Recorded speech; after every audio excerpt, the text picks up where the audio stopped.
Yo, my peoples, what's up? Welcome to the One Stop Co-op Shop.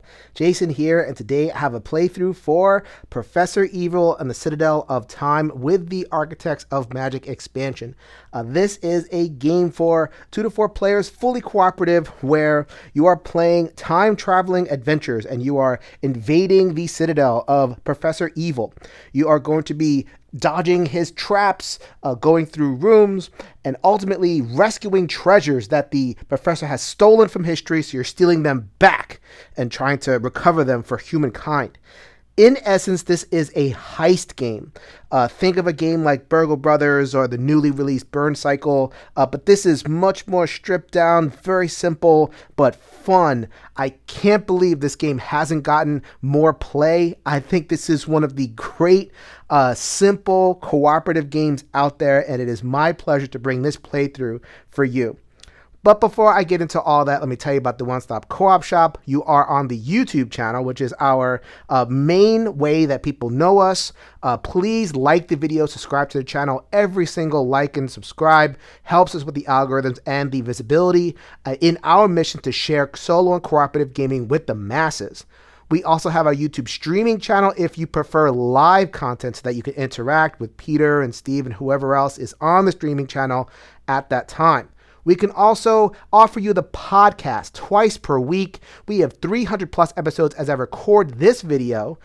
We break down and analyze all your favorite games. We engage in special topics. Every single member of the One Stop Co-op Shop crew at one point or another stops by the podcast, so it's a really good way to hear our voices and say hello. Speaking of that, join our Discord. The link to the Discord is in the show notes to this very video. It is a wonderful community that celebrates cooperative and solo gaming, completely free to join.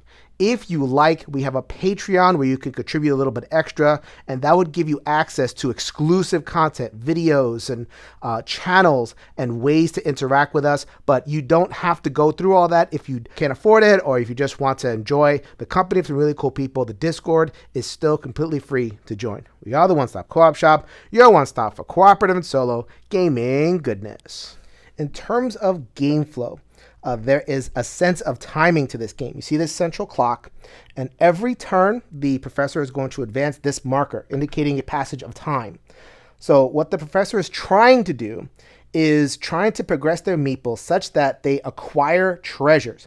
So then when the meeple hits the this marker, I would look for a treasure that corresponds to it. So in this particular case, this 20-minute treasure.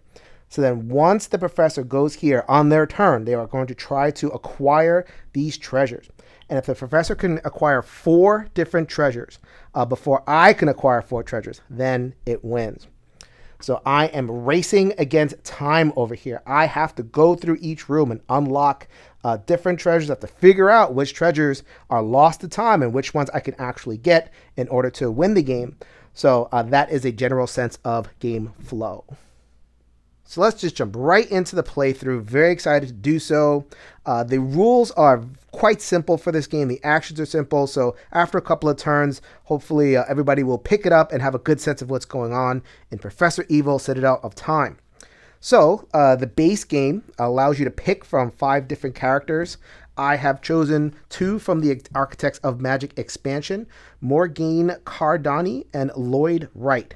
Each character is going to have a specialization. Some characters are good at extra movement or extra facility in terms of unlocking the locks that are trapping the treasures. So there's different specializations.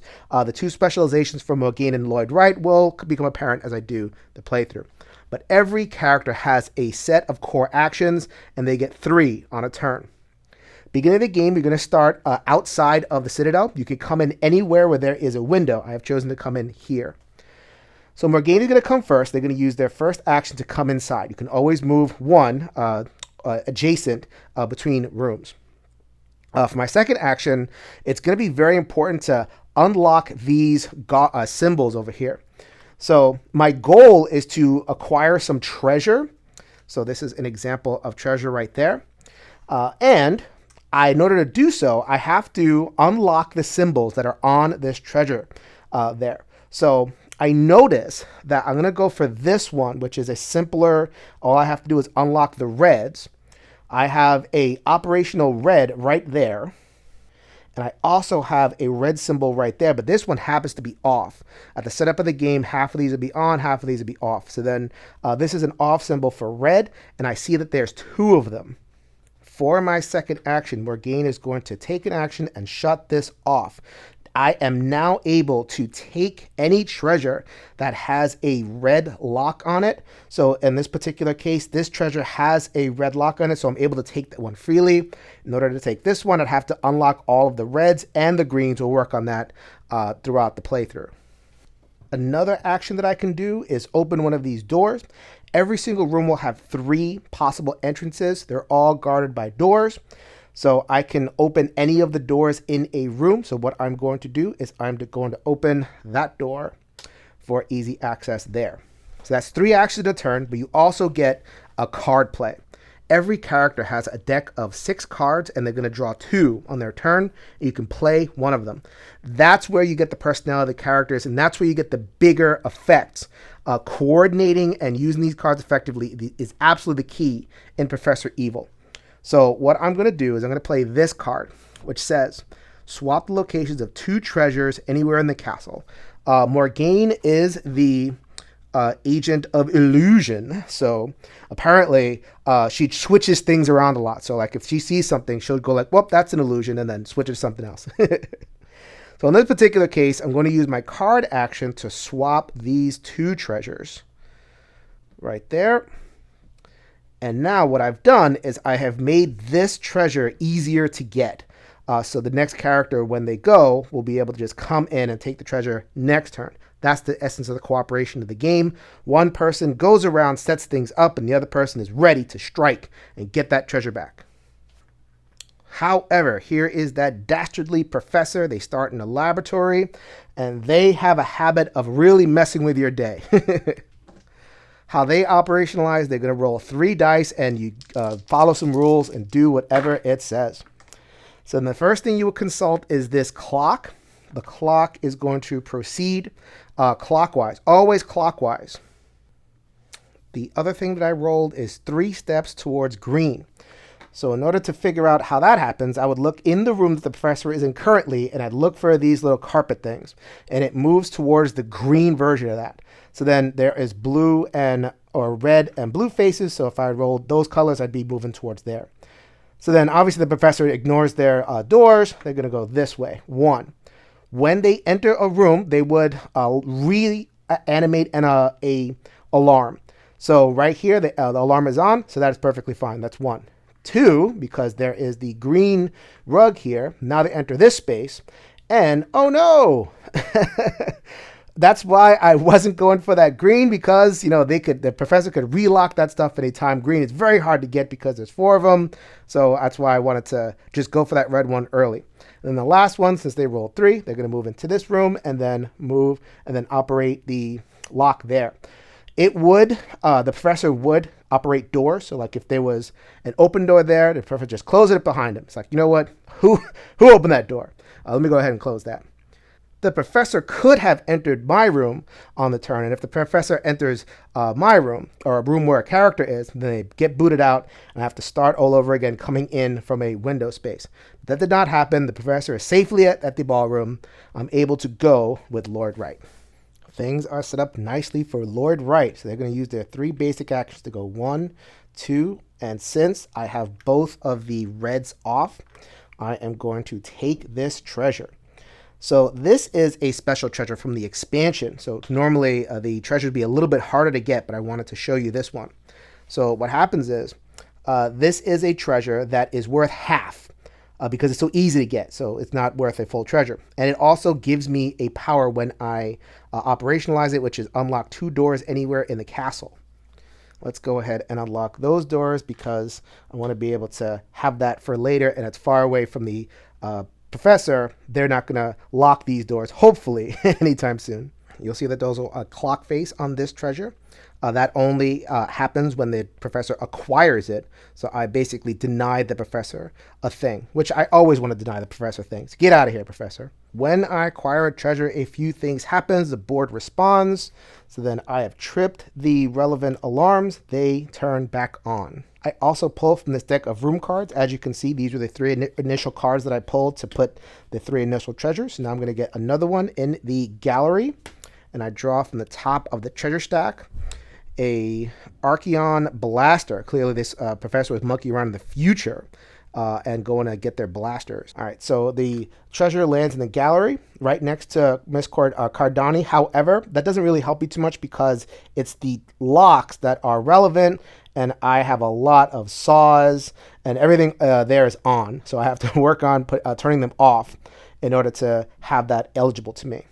That would get the red marker, and then I would count from the professor's current meeple space 40 minutes ahead. 10, 20, 30, 40. I have 40 minutes in order to get the Archeon Blaster. We'll see if that works out for me. The card play for Lord Wright is going to be choose two players. Both players may flip the switch off or unlock all doors in their location and then get out. I love the picture on that. Get us out of here.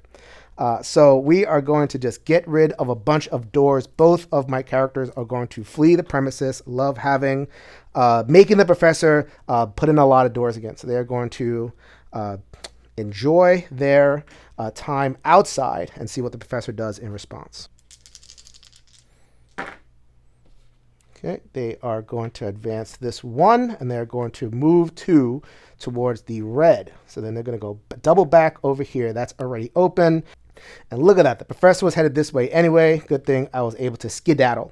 Not that I lose too much, but I was able to get a little bit of a bonus before I left. It is Morgane's turn. The professor has no idea what's going on outside his own compound. So I can come into any room where there's a window. There are two windows in the bottom and one right there. So I'm going to come into the vacated ballroom with Morgane Cordani. That was one action. And then let's go ahead and turn that off and remove that door for 2-3. I don't have to wait until the end of my regular action to play the card. Just so happen to be doing so. Play this card anytime. So then this is a response card. If the professor locks a door this turn, take 2 extra actions after you have resolved the dice for the professor. So I have a feeling they're going to be locking some doors. Let's go ahead and see what the professor does. Oh, I don't like that. They are going to move the marker 2. I'll go ahead and note that in a bit. And this means that they're not the professor is not going to move the meeple. Morgane Cordani is very sad. Instead, what happens is this blue is going to progress 5 minutes towards the professor. I'm probably not going to rescue that treasure. That's okay. I'm going to work on others. It is Lloyd's right turn. We are going to re-enter the area nowhere near the professor. So we're going to go 1, 2, 3 on general principle. That's good to have off things. And I'm going to play my card. So it looks like Lord Wright has cards that key off of being in certain rooms in the compound, which I like. So I am now in the cellar. I may play this card to unlock 3 doors anywhere in the castle. More free access, please. So I'm going to unlock this door for Morgane. Let's go ahead and unlock these 2 for easy access. I'm clearly going for the Archeon Blaster. Let's see what happens with the professor. Oh, no. They really want that green treasure. So they're going to go ahead and move that one forward, and they're going to eat the green treasure more quickly than I wanted to. Morgane is going to go. She's going to go 1, 2, and she's going to play this card, which is choose 2 players. I'm only going to choose myself. Both players may each lock all doors in their location and flip a switch off in an adjacent location. A little bit of action economy there. I need to turn this one off. So as much as I don't like setting up 2 more locks, at least I'm able to flip off this switch. And for my third action, we're going to set up to try to get some green done. Let's see what the professor is up to this turn. Oh, they're going to move, and they're going to move towards red. First things first, though, they move their clock meeple forward, and they eat the Ark of the Covenant. The Covenant counts as a full treasure, so now the professor is beating me 1 to 0.5. So we immediately get another treasure in the vault, and that next treasure is going to be the Sword of Yoritomo, a Pretty complicated one to work on, but I'm going to have a lot of time to work on it. So then that would appear right behind this meeple. So lots of time. So the professor moves 3. I had a feeling they were going to do that. So then 1, close the door there and turn this one on. 2, close that door right there. That's why I didn't bother turning this switch off, because I pretty much figured they were going to turn it on again. 3, turn that switch on. I don't like these 3 moves. Start moving 1, Professor. Give me a break. It is Lloyd's right turn. I forgot to do this. I apologize for that. I will have a note in the video, and I'm catching up right now. Okay, so when the marker passes this symbol, and there's another symbol like it right there, we get to flip this, and now I have access to an always-on power and a once a per game, basically, power. So then the power that Lloyd Wright has access to right now, and this is in addition to all their actions on the turn. When you are in the gallery, ballroom, or library, you may use an action to move out of the window and move into any other room with a window. These happen to be the 3 rooms with windows, so basically it gives me a free teleport between those particular rooms. The architect of the impossible. All right, so I'm not there, so I'm not going to use that power. So we are going to go 1, 2. I now have fulfilled the condition to be able to rescue the Archon Blaster. However, if you see the marker is going to move and could just capture this treasure before I get to it, which will be devastating. So we are going to go to the study, and we are going to play this, which will, while I am in the study, move 1 treasure marker clockwise 15 minutes, buying myself more time to rescue the Archon Blaster before the professor gets it. So let's see what the professor does on their turn. They are going to move the clock once, and they are going to eat the Maya Ruby. So they are ahead of me 2 to 0.5. The next treasure will appear in the ballroom being the northernmost space, and it will be the Ankathera, something like that, mechanism. And it's 50 minutes, so count up, and I would happen to land right next to the blue, so I have a little bit of time to work on those. Probably going to get one or the other. I'm also going to move 2 spaces towards green. That's not bad. You're just retracing your steps. No turn for the professor. Love to see it. So let me zoom out a little bit to let everybody know that I have 1, 2, 3 saws deactivated, as well as the ID card 1. So now I'm able to go 1 into the gallery 2 and rescue the Archon Blaster away from the professor. And now the professor is beating me 2 to 1.5. All right, so what I have done is I have switched back on the switches that were guarding that particular treasure. So now I just go ahead and pull a new one. The new one is going to appear in the workshop, and it is going to be something I can actually pronounce, the Dead Sea Scrolls. So let's go ahead and put that in the workshop. 45 minutes I have for that, so we're going to go 10, 20, 30, 45. Nice and clustered. For my last action, I'm going to flip this one off and pray that the professor does not roll a green. Let's see what the professor does. That is not a green. They don't even move at all. They're going to move 1, which will activate Morgaine's power. Morgaine has the power. Before I take actions, I may move 2 locked doors, different doorways anywhere in the castle. Very flexible right there. And I move blue back a little bit. All right, so let me take a step back and give a sense of the state of the game. I'm in the mid game. So I have that meeple, and I am looking at these 3 treasures. If this meeple grabs 2 of these, I lose. The professor, once the professor scores 4 points, 1 treasure per point, and they will win. So I need to grab 2 of these. So I need to really pay attention to the board, see what's locked, see what's unlocked. Most things are unlocked, or most things are locked, and I'm trying to unlock stuff. However, I notice that I have these 2 cameras that are unlocked, and I have 1 treasure that has the cameras ready. So you have to really flow with the game, see what is unlocked, and roll with it. So this mechanism, whatever pronunciation that is, I need to get the 4 green. So let's go ahead and do that. And then I'm going to try to go for the Dead Sea Scrolls. This treasure would have me, once I rescue a treasure, I'd have to kind of reactivate that, and I'd be reactivating 4 green. So bye-bye blue. I'm going to go for green and then red. So Morgaine is going to use her powers.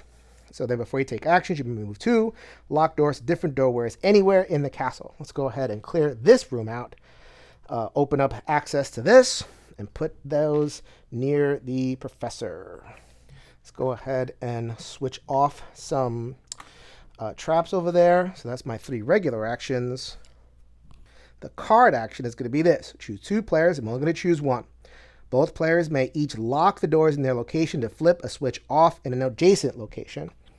So then we are going to put a door there to deactivate that switch. That is perfectly fine. And the last thing we're going to do on my turn is use the once per time power. I do not get this back until the meeple passes that next one. So I'm sacrificing this power, but I think this is worth it.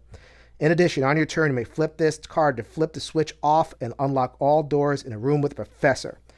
All right, so we are going to go 1, 2, 3, and unlock that one. In one turn, I have unlocked 3 of 4 of the green switches I need. Bam! Let's see how the professor responds. They may not be too happy about that.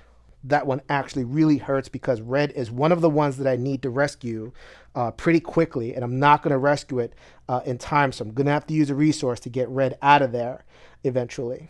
All right, Lord Wright's turn. Remember, Lord Wright has their power active when you are in the gallery, ballroom, or library, which I am. Go ahead and move to another one of those rooms. I sneak around the windows. So then I move to the library, move into the trophy room, and now I have all 4 of my green that I need to pick up that treasure. Wow, that was fast. I'm going to activate this power just in case the professor rolls red and moves towards me. The professor moves into a room with a player this turn. This player must move into any other room in the castle and may flip the switch in that room off. I actually want the professor to move into my space this time. See what the professor does. The professor does not move at all. They got their butt parked over there. Going to move 1, move 1. That is the professor's turn.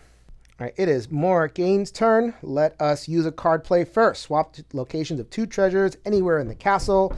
That's a no-brainer. Let's go ahead and move that one out. Move the mechanism in. I have fulfilled the conditions to acquire this treasure, and I am going to do so with an action. Boom! Now I have 2.5 points to the professor's 2. With the good comes the bad. I had to turn all these switches on. 6 of the switches and the one down there. The new timepiece is another one of those expansion ones that takes a little bit less time, but is simpler to get. Professor's timepiece. So it appeared there, which is 25 minutes ahead. It's going to give me a neat little power if I'm able to get it, and I think I'm going to prioritize going for that. Let's go 2, 3. So it needs the blue. There's the blue right there. Got the red right there. I can get it. I can get it. See how the professor responds to that little move right there. They are going to move 2 in the blue direction. That's not bad at all. So let's go 1, 2. So they're both on. Not a problem. Move their piece 1. The professor is neutered for the turn. So this is one of the things about an edited playthrough. I'm editing out a lot of strategizing time. It's so satisfying, at least me on a personal level. I know it'll be boring for you at home, but just know that I really had to think about this. Okay, so we are going to go 1, remove that, 2, and turn off this key card to try to get the professor's timepiece. And now I'm going to play the card. When you're at the workshop or vault, I am at the vault. Play this card to move any 2 players, any 2 different rooms in the castle. So I'm going to move over to the laboratory, and this Morgani is going to move here. They are going to try to set up to turn this off, move, and get the professor's timepiece in the turn if the professor doesn't mess that up. If the professor moves towards blue, they mess it up. Otherwise, I think I got it. Okay. Ooh. Ooh. Oh, no! So this is what happens right here. So we're going to move that forward 2. We're going to move red back. So it's going to completely and utterly take out the red piece just prematurely. That is no good. So this is the 3rd point for the professor, and they're staring at the 4th point right there. I'm in big trouble. The next treasure is the Rosetta Stone. and that will appear in the library 45 minutes behind. So then 10, 20, 30, 45, right there. Don't know if I'm going to rescue that, but let's see what I can do. All right, so here's the good news, and this is a little wrinkle that the expansion added that I really appreciated. So then we're going to turn this off for 1, and now 2. So now I have 2 off red switches and the 1 off blue switch, and I'm able to complete this. So it says move 1 treasure marker clockwise 30 minutes. That's exactly why I prioritize this. So I'm going to move this. I had acquired the green. I'm going to move the blue. I have to do it immediately, so it has to be the blue here. So now the professor has to go a lot more in order to get that last treasure. Yes! Next card I pull is the laboratory, and I am going to have the hope diamond appear right there, and it's going to be 40 minutes ahead. 10, 20, 30, 40. I have a race now. I am tied with the bot 3-3. If I can get 1 treasure before it gets over there, I win the game. All right, I still have 1 action left and my card action, which is going to be swap locations with the professor. Oh yeah, let's go ahead and swap that and use my last action to turn this to camera off. Reason being, I want that hope diamond. That is the one that I'm going to go for. So it's 2 switches for camera and 2 switches for laser. So 4 switches and 1/4 of the way there. See how the professor responds to that. They are going to move this 1, and Morgaine is going to get their power back and move towards green. So we're going to go 1, lock the door. 2, oh no, that's terrible. It's just undoing all of our good work over there. The camera goes on and she gets booted out of the compound. All right, it is Lloyd's right turn. Let's break the game. So we're going to use their once power, and I flip. Flip this card if I'm in the laboratory, which is why I went there, to flip all switches of 1 type off anywhere in the castle. That is going to be green. So we are going to flip off all these on switches. Goodbye. I love it. I love it. Then going to move in here and flip this card switch off as well. What do you think of that, Professor? They are going to progress this 1 and progress that back 2 spaces, but I don't care. Using the fact that I got kicked out of the place, we're going to move in here. And because I unlocked all of the green and there's only 1 blue, I did all that. Morgaine is going to use their action to acquire this. And I have my 5 treasures. So 2 of these are from the expansion. You see the darker ones. 3 of them are regular treasures worth a point each. And then the 2.5s. 4 to 3. I beat you. Nah, nah, nah, nah, nah. And so that was a resounding win. If you want another challenge, the expansion adds little portal tokens. So then as the professor moves around, they're going to drop portal tokens, and then they're going to increase their movement around the board, so they'll be able to kind of hop around to where they need to be a lot better. It just purely makes the game harder. I didn't play with it for this playthrough. It's a little bit extra to track. I wanted to keep things as clean as possible. But if you find that you're beating the professor more often than not, then you could throw in those portals, again, from the expansion, and increase your playability that way. I love this game. I mean, I hope you had as much fun watching it as I did filming it. This is an underrated gem. I don't know the print status of it, but I'm pretty sure you can get a copy, with Amazon or places where you could get these types of things. Also, trade for it, or if you happen to see it at your local game store or library, pull it off the shelf, give it a play. Highly, highly recommended. This is Jason with the One Stop Co-op Shop, reminding you that we will see you at the next stop.